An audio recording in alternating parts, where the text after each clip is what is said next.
Welcome, my friends, to the room in my home that I call purgatory. It's crooked, and it's broken, and it's the place where everything goes to die. Oh, we forgot about you. Honestly, at this point, I don't know what to call this room for us, but it is becoming a metaphor for my mental health.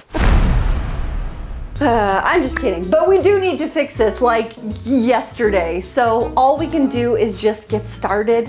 But trust me, I'm gonna need your support. So let's get into this. Editor, roll the tape. Oh my gosh, boop.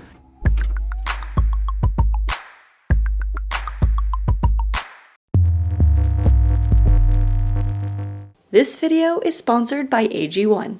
Yep, DIY friends, welcome to, well, what used to be my filming studio. I'm sure you guys already knew that if you've been watching this channel for a long time. This is what used to be the space that I make all my DIY projects in, but then we moved out to, you know, the castle, and this room kind of turned into like a weird space for us. So, like, we didn't know what we wanted this room to be because we never had it. So it just became like a dumping ground. When I took off the peg racks, this just became a place for us to hang jackets and the dog stuff and extra bags for grocery shopping. This cabinet never found a place, so now it just holds stuff and then stuff on top of that stuff. You know, Jeff started using this table as a place to put all of our vegetables when we came in from the garden. It's really kind of turned into a place for his stuff for canning, because yeah, anyone out there who cans fruits or any vegetables or peppers or literally jams, you need a lot of stuff. And so that stuff started to come into here because that stuff was like expanding and exploding in our kitchen. So yeah, basically all of these two cabinets are full of Jeffrey's canning stuff. My spray paints never found a place yet, mostly because the garage isn't done yet. So this has kind of been in a holding zone. We have a collection of hats here, outdoor stuff from the summer, because, you know, we do a lot of outdoor things. This corner stayed the same, but again, all of my old stains and paints, which will eventually migrate to the garage, has also just kind of stayed here because we didn't know where to put it yet. I still have all of my epoxy chemicals in here. Like, this room makes no sense, and we need to make sense of it. I still have my cool IKEA hack apothecary unit, which I love. And then of course we have the bathroom, which you guys have seen, where I added the vanity into the washroom. This is also our laundry room. So we're actually thinking of rethinking the laundry room, pulling it out and actually being able to use it in this room. But yeah, and it's like right off our entryway, so it is a bit of an eyesore. Like, when people come over, I like call this room Bruno. I'm like, close the door because we don't talk about Bruno. No, don't talk about Bruno. And it sucks because this bathroom is the main floor bathroom. So if someone says, hey, can I go to the washroom? And I'm like, yes, but if you go, can you just like do this and then just like scoot around the corner, but like don't look at everything else because we don't talk about Bruno. You know what I'm saying? So you're probably asking, why is this room slanted? Well, this was an add-on, like a build-on to the original home, and it doesn't have any foundation under it. So Jeff and I had to decide, well, what is it that we want to do? Because if we want to build a foundation under it, we're going to have to tear this whole room down. And then so once we built the garage, we were like, you know, it would be really nice to be able to actually think about what we want for this space. And the solution is to actually rebuild this whole side of the house, but we're probably looking at like 2 to 3 years down the line. And I'm like, so you're telling me we're gonna have to look at this room for 2 to 3 years? No, ma'am. I can make some DIY solutions. I can come up with a way to fix this room so that I can live in it, so that I don't have to die a little on the inside every time I come home. And we can make this better. So we're kind of doing a Band-Aid, but a better Band-Aid than what I've done in the past, because obviously this room needs a lot of help. Oh, and we didn't even talk about this. All of here, so when we first moved into this house, there was actually bulkheads around this entire room with pot lights. And so when I decided I was gonna film in this room, we actually pulled down the bulkheads, which exposed old wallpaper, which you can see a lot of the drywall was really broken. We've exposed some stuff. Like it's in a rough shape. So yeah, this room, for lack of better words, it just sucks. And I hate it, but I don't want to hate it. And I think, you know, I've been kind of sitting on this one because we were really tired after the garage, but like, I'm ready. I'm ready to get my hands dirty again. I'm ready to make some solutions happen. This is this room. This is my fist. Let's do it. The first thing we need to do before I even talk about the plan is we need to get all of this stuff out of here. So we got to start cleaning up and deciding what needs to stay and what needs to go for good. I'm afraid. We are starting in one corner and we're going to work our way around this room. Pop up. Are you going to help? You got to jump up if you want people to see you. There you are. There you are. You going to help? You're just vibes. You're here for the vibes. Your vibe checks. Vibe checks are good. High five. Psh. Seasonal decor. The bowl, actually we can just put this this is all fall decor. I thrifted that and upcycled these balls. Don't touch my balls. Actually, you know what? We're going back into fall, so we can just put this right back. Put that in the kitchen. Cool. We're coming right back around here. Getting this room tidy was definitely an adventure. It was a room of random things. And I gotta ask, does anyone else have a weird room like this in their home? The thing I found the most interesting is that we have other rooms where a lot of these items could live, but we continue to use this room as its place to store it instead. A lot of this could be based on convenience, but this does tell me that it may be time to really rethink how we use our spaces, how we actually function as people in this house, and how this room should be built to serve those needs. Kind of just food for thought. Oh, look at this. Look at my handsome husband. Look at those little dimples. Little baby Jeffrey. Look at these baby dimples. What a handsome guy. Look at those dreamy eyes. But first we had to get this stuff out. Now when tackling it, Vanessa and I created a system. We had bins or simply just made piles and each was tied to a space. Garage, studio, basement, utility room, or donate. Without this organization, it was going to be chaos. Now what I love about larger room makeovers like this, nothing is left behind and it really forces you to reevaluate everything in this room and decide if it's something you need in your life or if it's gotta go.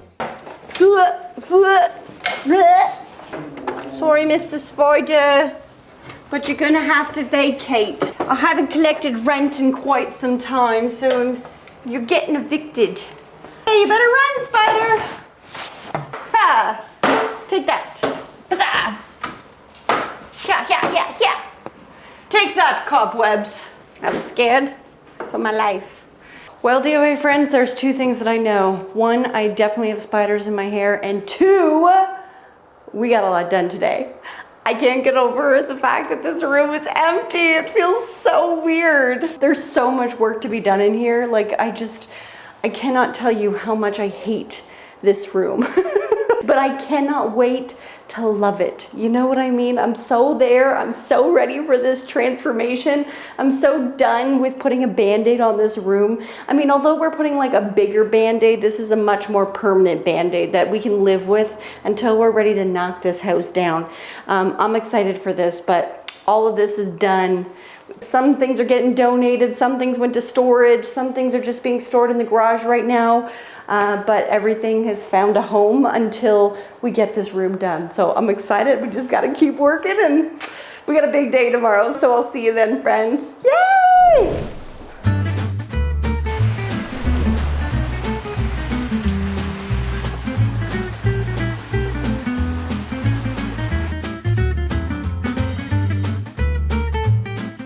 Good day, friends. It be a rainy day today, which honestly for reno days, like, don't feel so bad, but on days where you need to be hauling stuff outside, kind of sucks. It's very echoey in this room, so we're just gonna have to deal with the echo. although it sounds really good when you try to sing. We're gonna be pulling out baseboards, and then we're gonna pull up the flooring. What's under the flooring? We don't know. It's gonna be a lovely surprise, and I'm scared. The secrets this house lies. Spiders be rolling. We've come into the mother nest. Blech.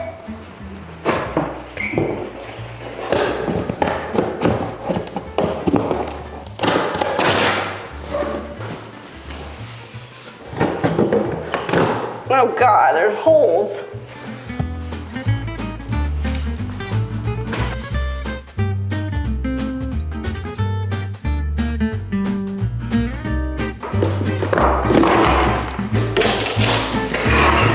I'd like everyone to know that the camera says that it is level right now. Keep that in mind. The camera says that it's level.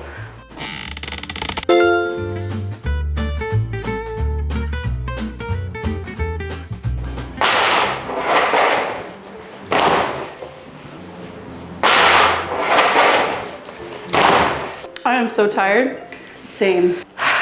but at least I'm gonna sleep good tonight. Yeah, me too. But you know what? I probably will sleep better. Why? Well, I'll tell you why. Thanks to AGZ. You guys all know that I start my mornings with AG1. It has been my go-to daily habit for years, and I would never skip it. But I'm so excited to talk to you guys now about how I end my day with AGZ. So AGZ is AG1's brand new nightly drink. It is melatonin free. It is made with magnesium and saffron and adaptogens to help support your body's natural sleep cycle. So AGZ supports the full cycle of rest that your body needs. So this helps your body and mind relax into the evening so that you can ease into bedtime. It's gonna help restful sleep. It supports your body's natural sleep cycle. And then it's gonna help you just feel refreshed when you wake up in the morning without that groggy feeling attached to it. So my husband and I have been trying this for about a month now, and I gotta say, we absolutely love this. This is like such a nice little treat before bed, and it's nice because you know that it's helping you with your sleep cycle.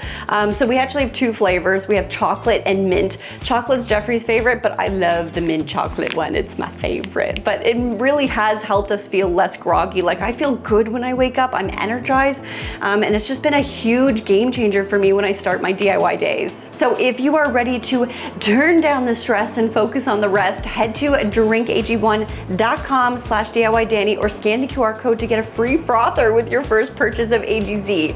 So thank you, AG1, for sponsoring today's video. I know I'm sleeping good tonight, but first we gotta finish this demo, so let's go do it. Oh my God, this feels so good! Never again will I look at this floor.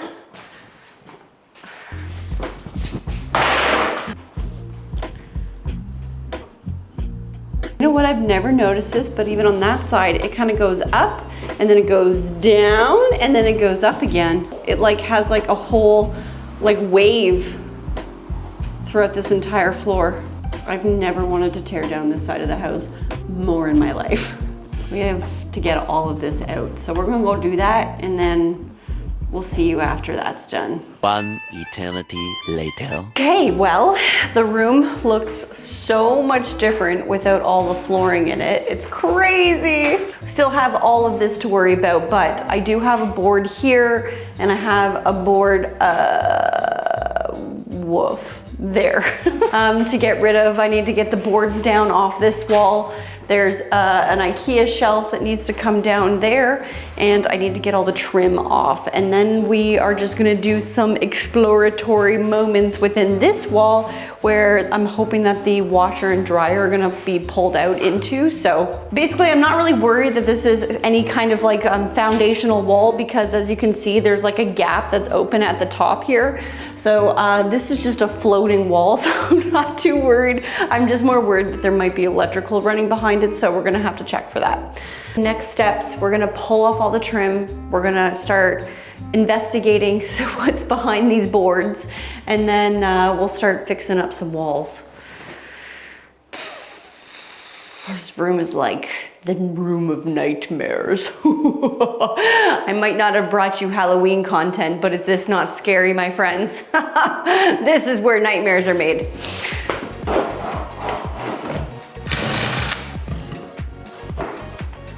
bottom.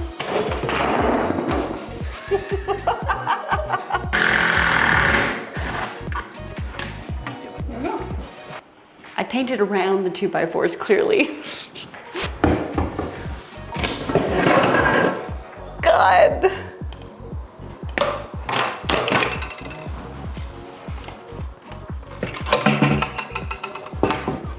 This is fine.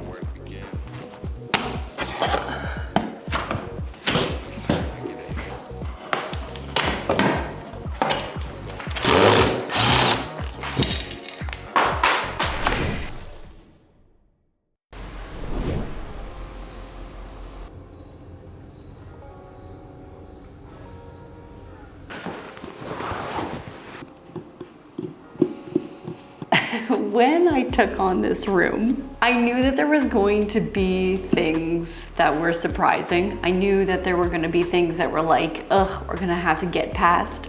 But the problem is, so when I decided I was going to make over this room, I didn't want to sink a lot of money into it. You know, like I kind of been explaining, there are bigger dreams that we want for this house, for this space. And we are investigating what those dreams look like right now. We have somebody drafting kind of like blueprints of different scenarios within the house, what it would cost to tear down this side of the house and rebuild it, what it would cost to tear down the entire house and rebuild it. Like, what is the difference in cost? Is that insane? Like, if we do decide to tear down this house, it's not gonna be for a while. And that's why, you know, I just wanted to take on this room and give it kind of like a better than a lipstick on a pig situation, because obviously I've done that. I've done the lipstick on the pig. I've tried to make it workable, but this, as you can see, this room clearly needs more love. But when I did take this reno on, I was like, you know what?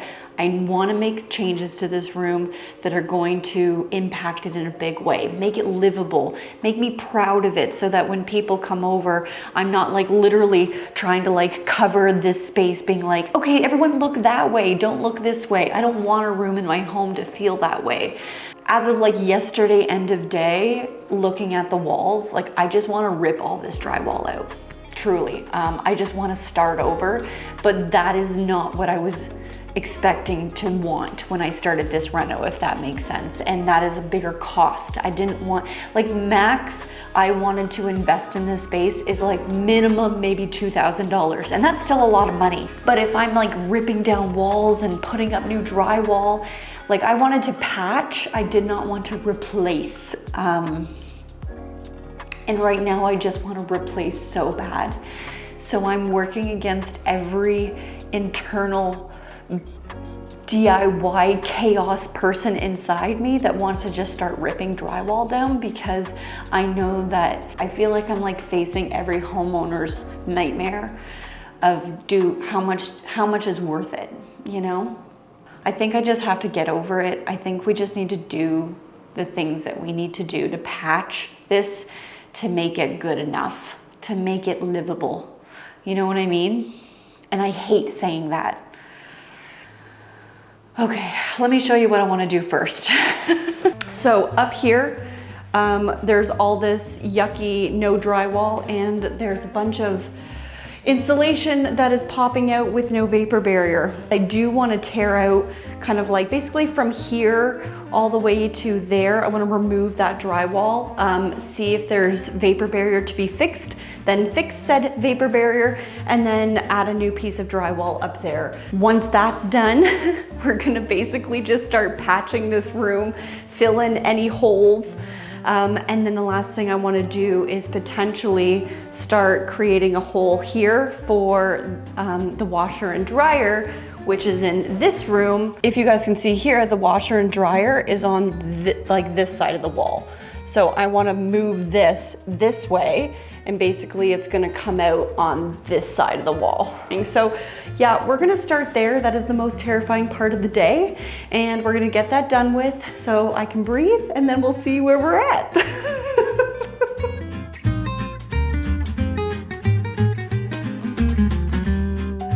Okay, so VO Danie popping in here. After pulling out that drywall, before I added a new vapor barrier into this section, I decided the open cavities at the top could probably use some added protection, so I'm using DAP barrier foam sealant.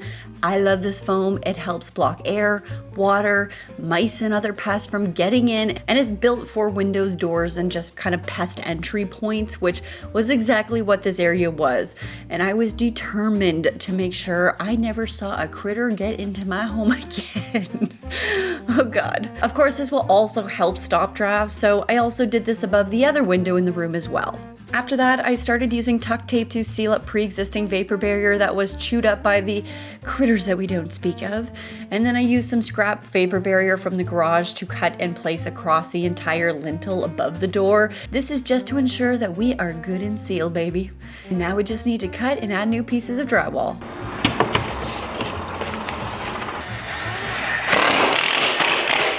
Okay, we have drywall. I'm not gonna lie. I'm not the best drywaller, but I did the best that I can. At least it's closed up and there is no longer a hole. So that I will feel good about. Before I actually start mudding everything and make a big old mess, I figured I might as well finish making a big old mess. I want to cut the hole in the wall for the washer and dryer. I'm going to make a mess. And in order for me to do that, I actually need to go into the washroom. There's a big cabinet on the wall. I need to take that cabinet down. And I don't know if I can do it myself because it's quite heavy, but I'm going to try. And I'm scared, but we're going to do it anyways. Welcome to my laundry room. This is the cabinet we need to take down. Let's start taking things out of here. Right, we just got to get the doors off, which not a terrible thing to do. Okay, okay, yep.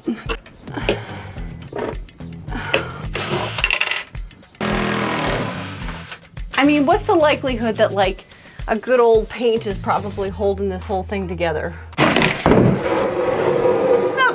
Nothing's holding this cabinet. I did it! Woohoo! I made a mess in here, but that's all right. Now we can start making a hole in the wall. Yeah. Okay, so pretty sure there is a stud here. Yeah. Okay, so in theory, that should be 16. Okay, so I got some marks. I'm not sure if there's any cords in this wall. I'm pretty sure there isn't, but I am gonna go turn off the electrical to the back room. I'm gonna go do that. So I'll be right back and then we'll just test the outlets to make sure that nothing's like doing anything so we don't get electrocuted. And then we'll start cutting. Okay. Decided you guys are coming with me because if I'm gonna die down here from basement trolls, it might as well be witnessed on camera. Okay. We have the breaker. Let's see. Back room lights.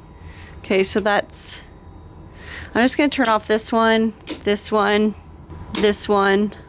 Baseboard heat. Yeah, we can turn that off. Back room lights. I'll turn that off. Okay, I think that's possibly everything that could be related to the back room turned off. I don't know, man. I just turned everything off. Let's go back and find out if we actually did something. Okay, I'm just gonna test to see if this is actually on. I have a multimeter here. Checking this. We got 0. Okay, that's a good sign. Also, the back room lights are off, so that also means that they're off. Okay, I feel good. I think we can proceed.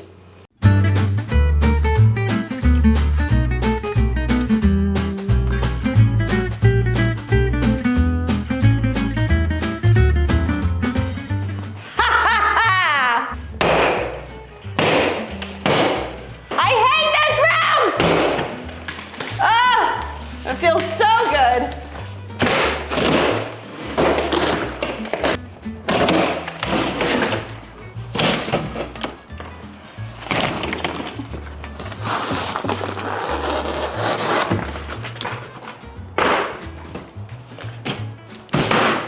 Check it out. There's a giant hole. Don't pay attention to that mess, but pay attention to the hole. Okay, so that's fun. Check that out. Okay, now that we have a giant hole in our wall, I'm feeling pretty good, but to finish my day, I definitely want to get all the holes filled so that I can prep these walls so that they're nice. So I think that's my last step, is patching the walls, filling any gaps, holes, yuckiness, and just getting that ready for sanding. So let's go, and hopefully this goes quick because these walls suck. They're in such bad shape, but hopefully I can fix them up. Oh God.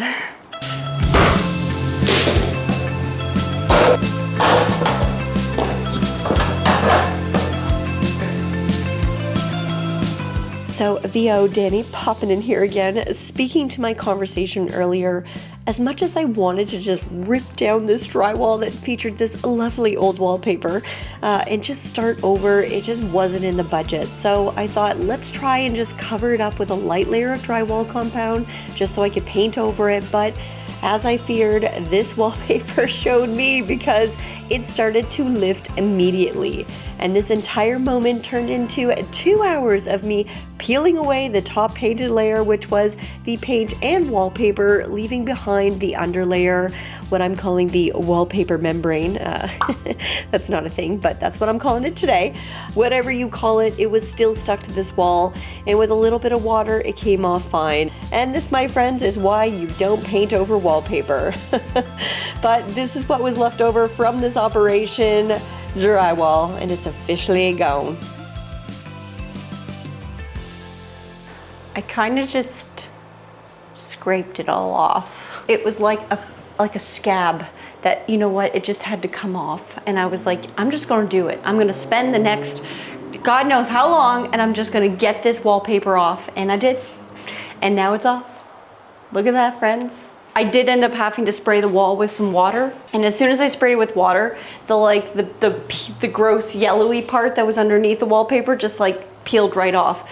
Do I wish I had wallpaper remover? Absolutely. But other than that, I think we got a wall that's ready to get prepped, and now I can paint it and I don't have to worry about it. So that feels good. But I am gonna let it dry a little bit because it's a little damp, and I'm gonna move on to this area here, fix my drywall. So I'm gonna keep moving, I'm gonna keep mudding, and we'll see how it goes. Okay friends, it is a wonderful Saturday night, and I am accompanied by my husband Jeffrey, because today, oh sorry, I missed your wave. Today we are going to level, well, we're gonna do some math to level the floors, and I wanted to share this process just in case if anybody is ever in my position and thinking, well, how do you start when it comes to leveling a floor? Guess what? I have no idea, but he's got some kind of idea. Well, we're basically just making this up as we go, but we're gonna give it a good college try. Do you want to explain to everybody what we're going to do? So we're going to make a grid. Okay. Over the whole floor. Yes. On 16-inch centers. Okay.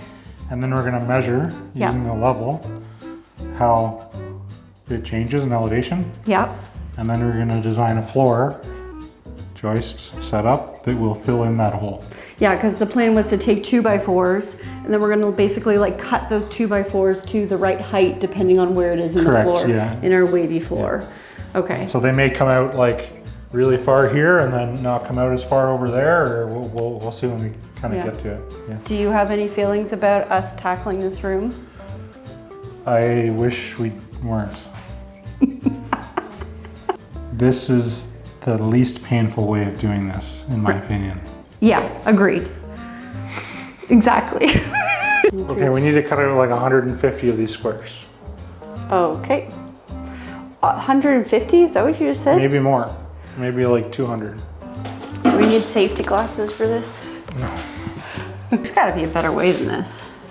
I'm open to suggestions. Well, like you just want this to mark? Yeah. Why don't we just write on the floor? So let me explain what's going on here. Basically, we were turning the room into a grid on the floor, marking every 16-inch on center on both our X and Y axis. They call this the gremlin mode. Why do my legs muscles hurt right now? It's like full on squatting. From there, we got crafty and made ourselves a measuring stick using a level and a dowel taped together. Getting our real DIY on here, folks. So this fancy device is what I call a level tape to a dowel. Is it gonna level out my skills? So, should I draw the grid? I mean, we can just write the numbers down in order, so that's probably gonna be fine. Okay, but do we have like a grid sequence? Like A, B, C, D, E, F, G. So then it's like A7, A3, A4. Yeah, I mean, we can go ABC this way. Can I draw like a legend in the corner so to say where we started? So this is the window. We'll make, so we'll go A, B, C, D. Sure. Okay, so how many do we have? We have A, B, C, D, E, F, G. 1, 2, 3, 4, 5, 6, 7, 8, 9, 10, 11. Like, this is really a job for Excel. You know what I mean? Well, I'm sure Excel would excel at this, but Do you want to just get your tablet out? my laptop? Or tablet? Anything. Fine, I'll get my laptop. You don't like this? This isn't good enough I just feel for like you? this is going to be struggles. Fine, this is gonna be my laptop station. Number 1. 148 millimeters. 148 millimeters. Yeah. Okay. So with my Excel chart now open and a laser level, we used our level dowel to help us measure the changing elevations per each 16-inch mark on the floor, and we did this 118 times. Okay, so like we have this information now. What do we do with it? So every row is going to get basically like a line of best fit, Okay. right? So every column is going to get a line of best fit, Okay. which means that's basically we're going to get us the slope, right? And then that we'll figure out what the angle of our cut needs to be. Right. So it'll be like however many millimeters or inches over however many feet. Each of those will get a special cut. And then, so that gets us level across each, right? So we'll be level, but then we need to level in between the joists here. So to do that, we're gonna zero across, and we're gonna figure out what our lowest point is and what our highest point is. And so we're gonna figure out where we want our floor to basically sit and fill in that area between the lowest point and the highest point. Okay. Did you like the colors I chose? Yeah, it's good. It's nice and colorful. That's nice. Yeah. Okay.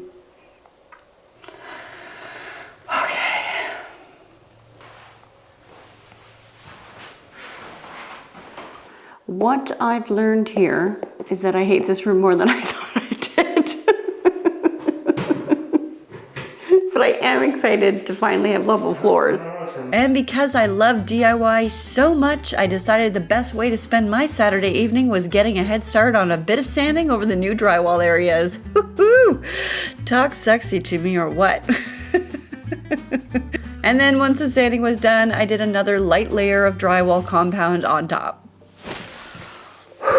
Well, DIY friends, it has been a busy week. Oh my gosh, I can't believe how much work has gone into this room already. We have officially stripped it down to its bare minimum without taking drywall off. And honestly, I mean, part of me really wishes we had just like brought a new drywall. But again, we are trying to be efficient in this room to the best of our abilities. So but like, I can't believe that this wall was completely stripped down. I did not expect to have to do that, but sometimes we just gotta do what we gotta do. But I'm so excited, and I can't wait to work on this room some more, because even just seeing it in this state has got me just tickled, because it just means that change is coming, and that change is going to be so good, and I can't wait to share it with you. Next week we are back in this room. We're going to be building some walls. We're going to be changing some things so the laundry room can now come into here, and we're going to be focusing on the ceiling, strapping it and bringing in some new drywall so that we don't have to look at this stucco holy ceiling anymore. So I can't wait. I hope you're excited. Thank you for joining this journey with me. Let me know if you're enjoying this video. Give it a big thumbs up because it does help these videos. And of course, subscribe if you're not already because we got a lot more reno coming your way. And of course, sending so much love to my DIY family, my Patreon crew. Thank you for your continued support and love behind the scenes. I appreciate you all. And if you're looking for a place to share all of your DIY projects or get advice, then my Patreon is definitely the place for you. Or hey, maybe you love my content, but you want it early and ad-free, then the sign up is in my description box. But as always, my friends, stay positive, stay creative, love your magic, and keep on DIYing. Bye-bye.